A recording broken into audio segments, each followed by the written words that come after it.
Okay, so season finale, finally. That was a really long season. And now it's gonna be, it's not over because the reunion is gonna be in more than one part.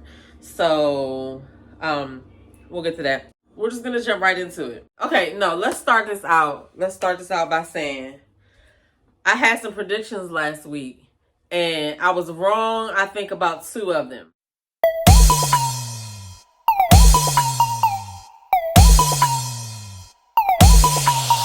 Remember from last episode, Sydney wanted to talk to Phil to get his side of the story, to get his take on it, and to make sure that he wasn't trying to like be forceful or whatever.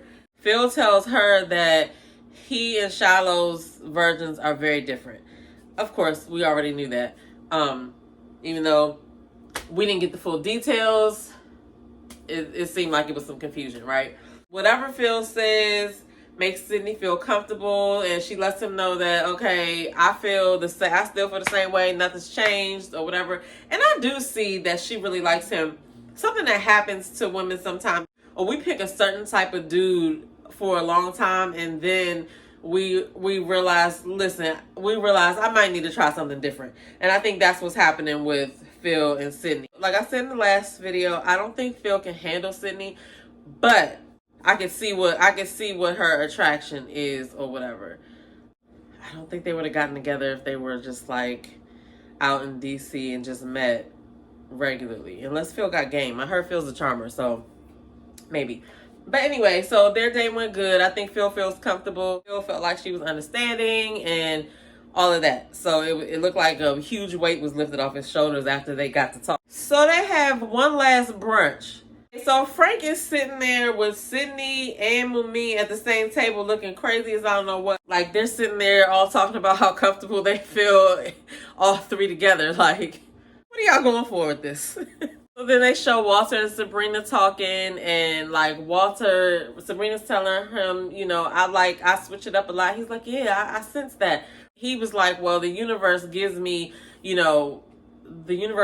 what I need, or the answers that I need. I don't even have to ask or whatever. I'm just going to say this, okay?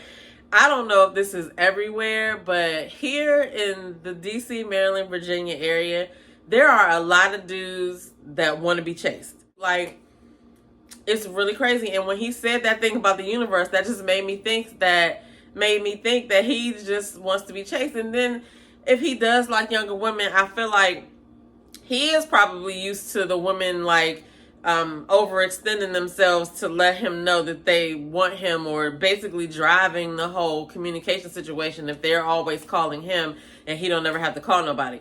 The younger girls probably are a little bit more like okay with pursuing a man. You know what I mean?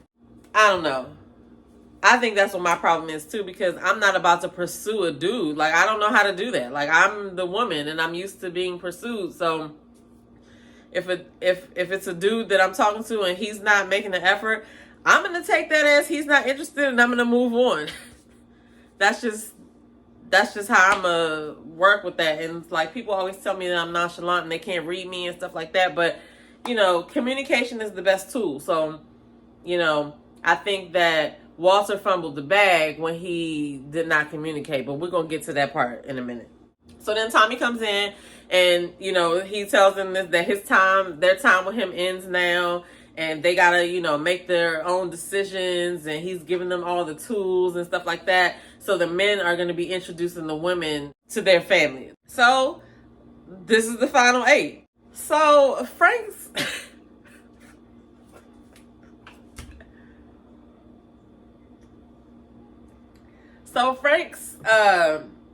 Frank has his cousins meet Mumeen and Sydney. And so it looks like it was on 2 different days because they were wearing different clothes. I guess I shouldn't assume, but I'm going to go ahead and assume this. I'm going to assume that they did the same thing with both of them. Like, they all sit in the living room. One of them gets there. They talk in the living room, and then they go eat and talk too. Because if they didn't feed Mumeen, like, y'all gonna stop playing her on these days. I mean, it's over now, but I don't know. I don't know, Frank. But it just did not seem... I wasn't getting a family vibe from his cousins. Like if they're close like that, like it's just a vibe that I thought that I would see. And I felt like the dude was making too much of a point to keep saying cuzzo, and the stuff that he said, the stuff that they both said was kind of like general. Like, they were actors and they're playing a role. And this sounds so funny because I don't know what the fuck is the truth, but this is just what I gathered from it. It's just my opinion and my thoughts. I mean, I'm okay with being totally off base because, I'm just watching what's given to me on TV. And I just do not feel like they gave me a real family vibe. But whatever, nonetheless, the general statements they were making, and like his cousin was like, he needs somebody that's going to support him in the direction that he's going. What? That's really like, okay, where's he going? What direction? Like what? Like it wasn't specific to me. And I feel like if I'm meeting your family, they're going to be like, he has a beverage company and he this, that. And they're going to be like, they're going to know what's going on or whatever. I feel like that was just a blanket statement. And then he was like, oh, he got love somewhere tatted on him or whatever. So was that on the information sheet when he took the role? Because he didn't even know where it was. Like, if this your cousin, wouldn't you know where he has something tatted on him? I don't know. Maybe I'm just thinking too far into it. But Sydney came with her questions again. She was on point with that.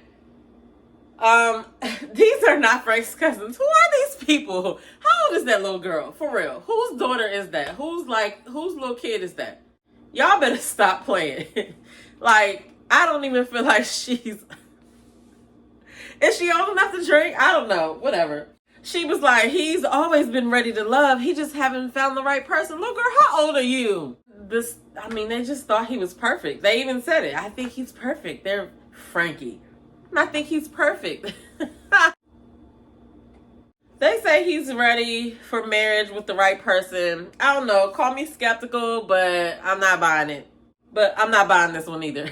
But moving on. So Walter introduces Sabrina to his aunt and his sister. The family asks how long he's known her. He said he's only known her a couple of months. So I think the process is a little over 2 months, which is not a lot of time. So Sabrina gets there and like they start the conversation and they ask her where she's from, and she says she was born in Korea, and Walter done already told them she was from Virginia or whatever.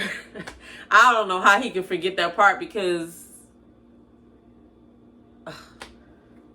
Walter.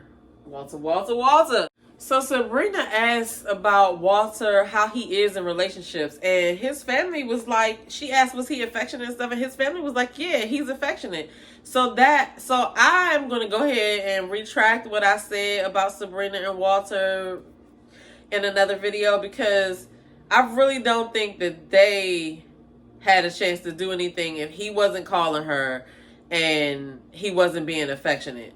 But that is interesting that if he's normally affectionate and he wasn't really being affectionate here, I don't know. I don't know what Walter was doing, but he did say, I caught his interview after the show, and he said a couple of things that gave me a little bit more context to how he was thinking. And so he mentioned that he didn't apply for the show out of his own, I want to go on the show. He said that people told the producers that if you're going to do it in DC, you need to get Walter Maxfield on there. So that's kind of how he carries it, like everything comes to him. So I feel like, he's used to girls chasing him. He's used to being sweated. He's used to, he's used to getting what he wants without having to do a lot. That's the persona I pick up. But he also said that, anyway, I'm going to save that part for the last. He said a lot of telling things in the interview. And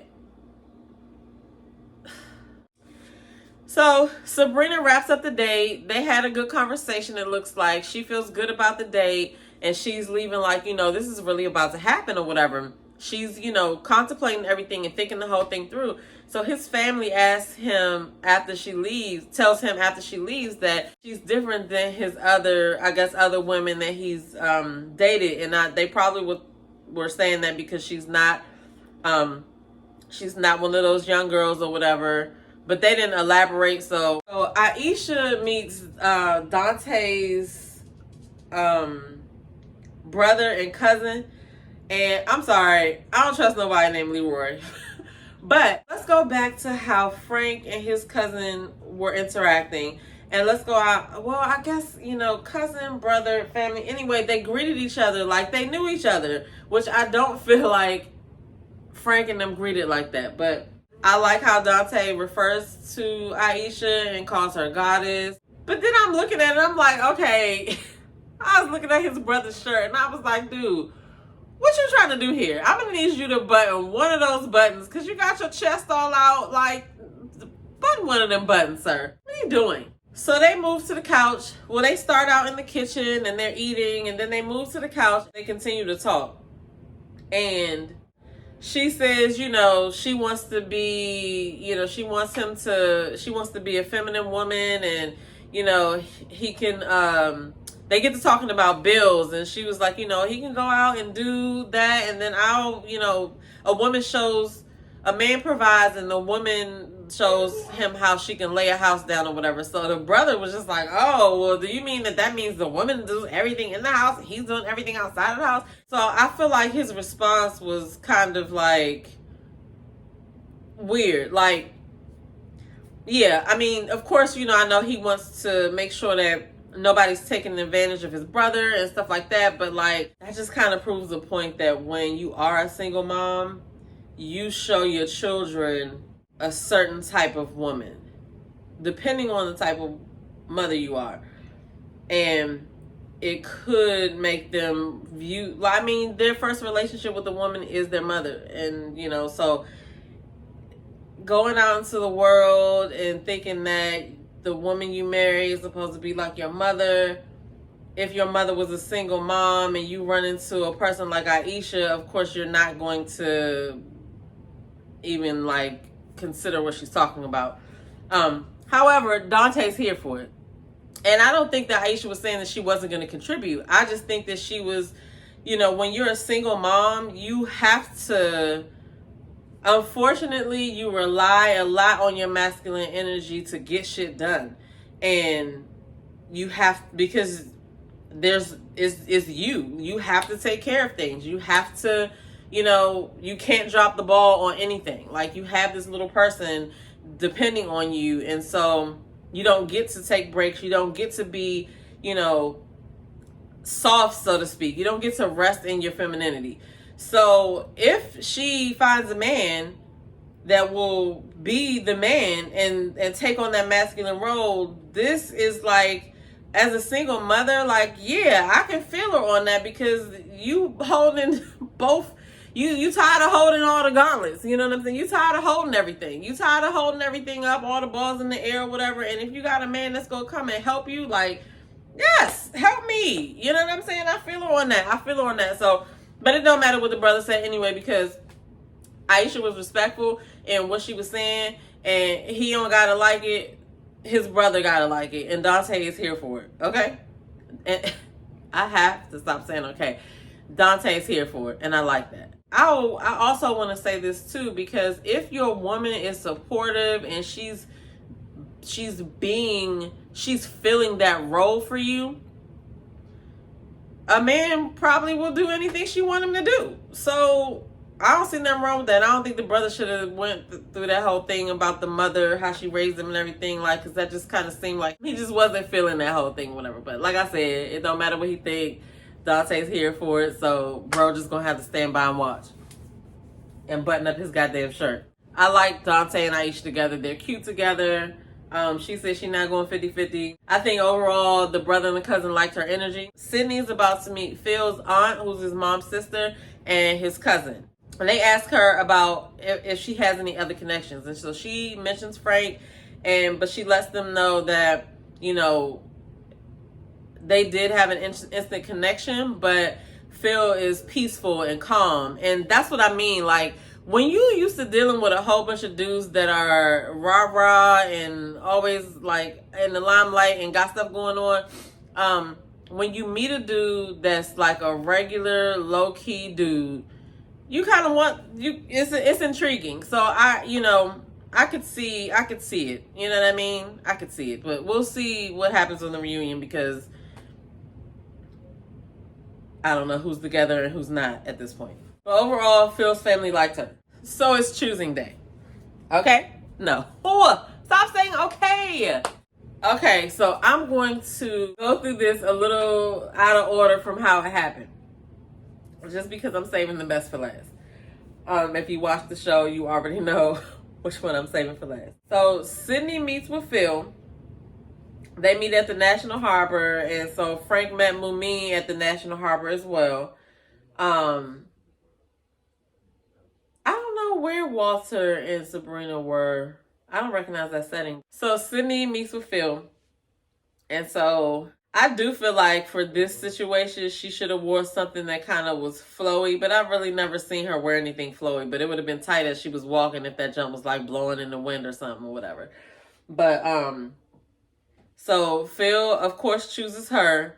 And then she says, you know, this is the thing. She says he gives her butterflies, and she likes that, and she chooses him. They kiss, the little boat goes by, woo, because they probably thought they was getting that she was getting proposed to or whatever, but it was a celebration nonetheless. So then Mumin and Frank meet, and that just is a weird combination to me. I just don't think that it's gonna work. Frank then came on national TV talking about he hypersexual or whatever, which I need him to fucking Google the definition and then stop saying that you're hypersexual if you're really not, because it's not a good thing.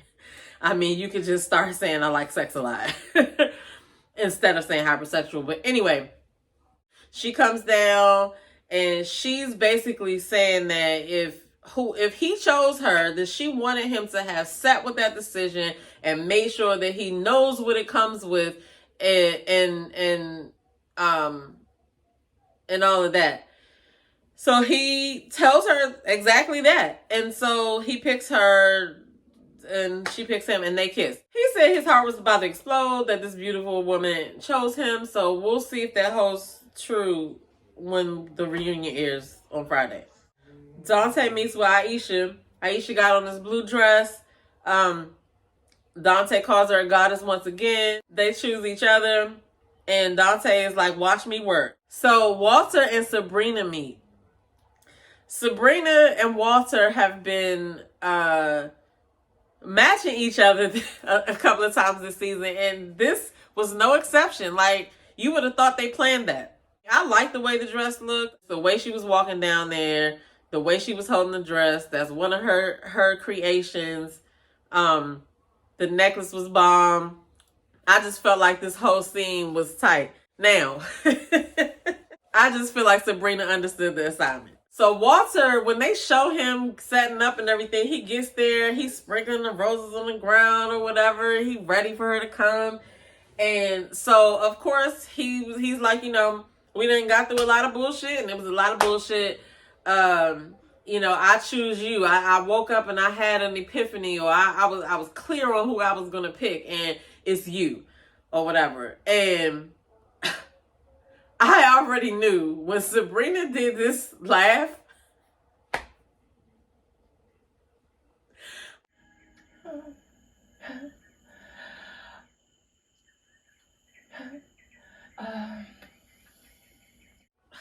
Lord, she's about to not pick this Bama. She basically told him, look, this whole time you've been my number one, but the whole time you've made me feel like you're number two. And the look on Walter's face was so funny to me, because it just be like, you know, dudes be the last one to realize stuff that's so obvious in their face. Walter fumbled the bag. That's just the bottom line. I mean, he had an interview And he said that, you know, he doesn't understand what's going on. It didn't have to be like that. You know, I guess he wanted her to give him a heads up and let him know, whatever. But like he said that he hadn't talked to her since she met with his family. And then I believe he said it was like 48 hours. Like, so you just like introduced her to your family, then you didn't talk to her no other time, and knowing that the choosing ceremony was coming up, like, what was you doing? Like, you, even in business, you gotta keep talking to your customer to close the deal. So the whole excuse of, you know, I'm a busy man and I'm doing this and I'm doing that and I don't have time to do this or that. I feel that to a certain extent, but the bottom line is we make time for what we want to make time for. And when she said, I know how it feels to have a man pursue me and I'm not getting that from you, I was like, yeah. I mean, she stood up for herself. That was a flawless, I don't care what nobody say, that was a flawless ending to the season to me. Like, anybody that used to play Mortal Kombat back in the day, that was like a finish him.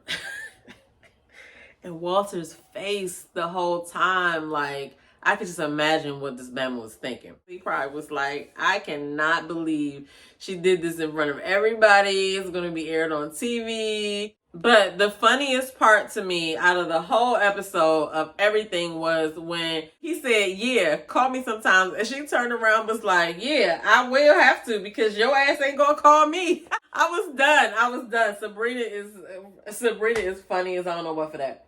But damn, Cat Daddy, you fumbled the bag, bruh. You fumbled the bag on that. Like, even if you are busy, you can still find some time to set out some communication because you're not busy 24/7. You know what I'm saying?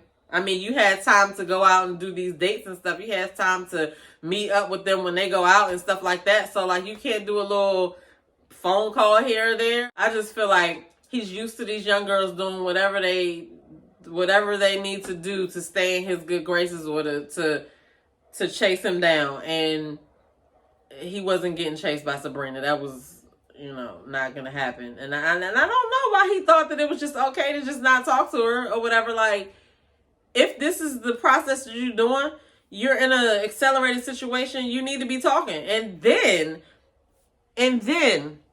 when I watched Sabrina's interview, she said that she had talked to Shiloh because she wanted to reach out to Shiloh and let her know that if she ever needed anything, she could call her based on whatever the situation was that happened with her and Phil. But Sabrina had asked Walter about that, and he said he didn't know what was going on, which, okay, he didn't want to gossip. He didn't want to tell her business. It wasn't his story to tell. Fine. But when she talked to Shiloh, and Shiloh said that she talks to Walter all the time. She had already told Walter about the situation and everything.